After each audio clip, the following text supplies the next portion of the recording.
río cultural o el río histórico de la ciudad, que es el río Darro, un riachuelo que nace en las faldas de Sierra Nevada, que ha tenido toda una historia asociada a los filones de oro que ya los romanos explotaron en su momento, que baja a la ciudad y que, por otro lado, la propia ciudad ha tenido unas relaciones un poquito perversas con su río hasta el punto de que lo ha ocultado, ¿no? Bien, este elemento orográfico que constituye también el verdadero suministro y, por lo tanto, lo que hizo posible la vida en este entorno, marca también el límite de unas zonas boscosas porque, además de todo lo que os he dicho, también la Alhambra es la zona verde más importante de la ciudad de Granada. No me estoy aclarando yo aquí esto que no tenga ratón. Bueno, es la zona verde que desde el punto de vista de su extensión y de su densidad, pues constituye el pulmón de la ciudad. El bosque, tanto el anterior que os he puesto de Gómérez, de San Pedro, como este de Gómérez, pues es un espacio que hoy además es muy disfrutado también por quien quiere hacer deporte, que está muy de moda, pues es también otro tipo de usuarios de este lugar. En definitiva, ese eje estético de la ciudad, como lo llamó Federico García Lorca, ha tenido siempre una serie de ideas asociadas que en parte están sustentadas por una realidad física, y es que en la ciudad de Granada se vive como un hecho dramático el que la Alhambra esté en una colina, y es su condición, su caracterización. Y, por lo tanto, los problemas en relación a su accesibilidad y a su movilidad pues han sido siempre uno de los grandes debates que han tenido en alerta permanente sobre las posibles soluciones a arbitrar en ese sentido. Por un lado, la gestión de la Alhambra, los distintos gestores han intentado preservar, siempre los valores de autenticidad de este lugar y han intentado hacerlo peatonal, su acceso. Ahora veremos algunas consecuencias. En el propio plan especial de protección ya se averiguó que había que hacer un acceso rodado para que todos los turoperadores y, en general, todos los visitantes que quisieran llegar a la Alhambra pues tuvieran un área donde poder acceder cómodamente, donde poder encontrar su aparcamiento, en fin, y todo esto fue un gran debate que en su momento pues tuvo que librar la gestión del monumento y, bueno, pues ahora veremos los resultados. Pero, en cualquier caso, creo que esta perspectiva donde la propia ciudad limita con el conjunto monumental y, a su vez, todo ese fondo paisajístico que es el Cerro del Sol, veremos que no solamente es la Alhambra lo que aparece en primer término, sino que estamos hablando de los pagos, de los antiguos pagos reales que conformaron las propiedades que desde ese tiempo del reino nazarí pasaron a manos cristianas, y también en la propia historia del monumento se ha visto beneficiada de que todo este monte sea un monte público, ¿no? Y se haya permanecido sin muchas alteraciones. Eso es una gran ventaja y oportunidad de cara a la preservación de los valores de autenticidad y de integridad que tienen los bienes culturales, en este caso, ahora me referiré un poquito más adelante a ellos, inscritos en la lista de Patrimonio Mundial. Pero, bueno, este elemento es también un elemento importante, Torres Bermejas, vinculado al sistema defensivo y uno de los lugares también de asentamiento más antiguos, puesto que en la base de esta arquitectura hay también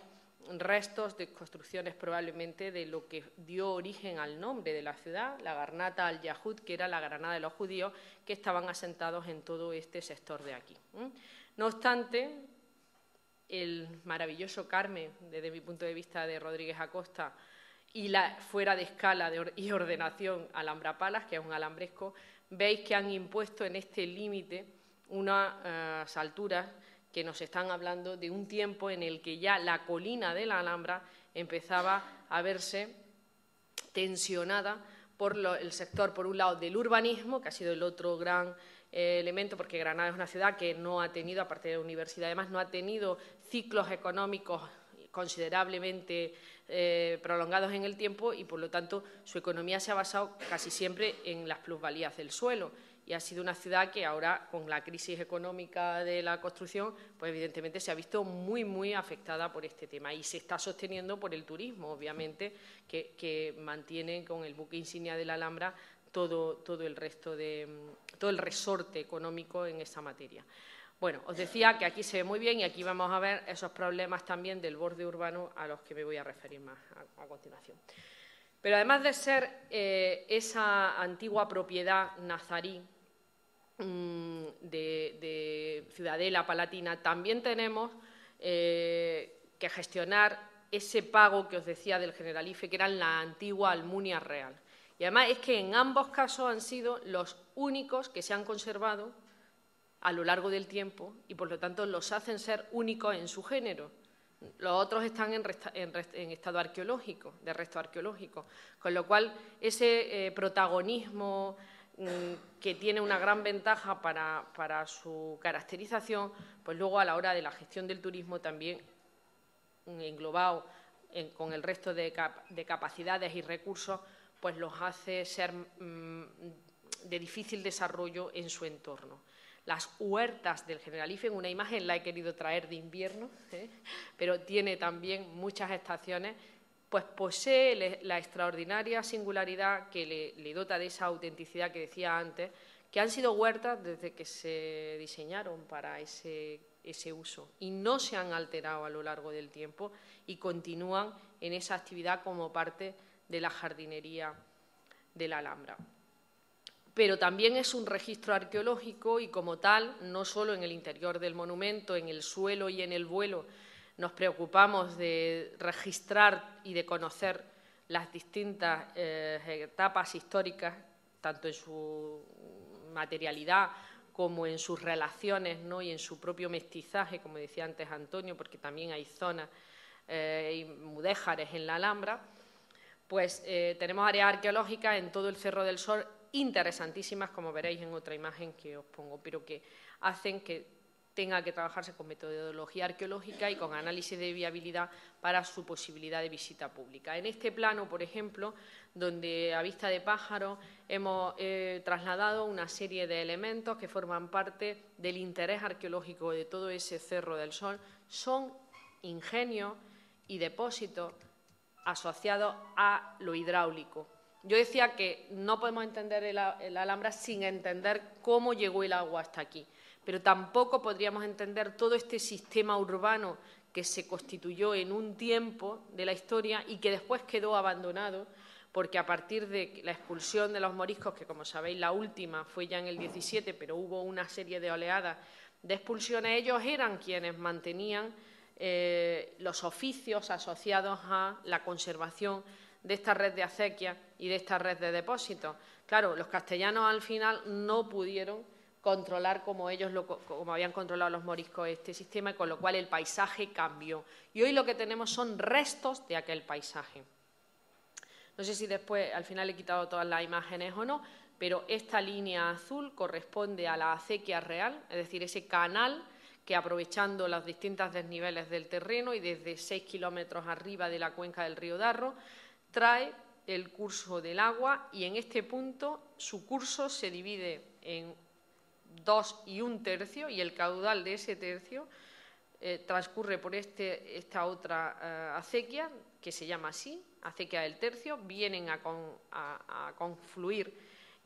aquí en la zona del Cerro del Sol, denominada como Cerro de Santa Elena o Silla del Moro, vulgarmente,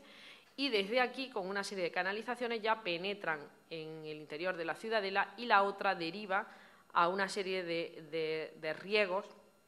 a todo este sector, que eran las huertas del Generalife.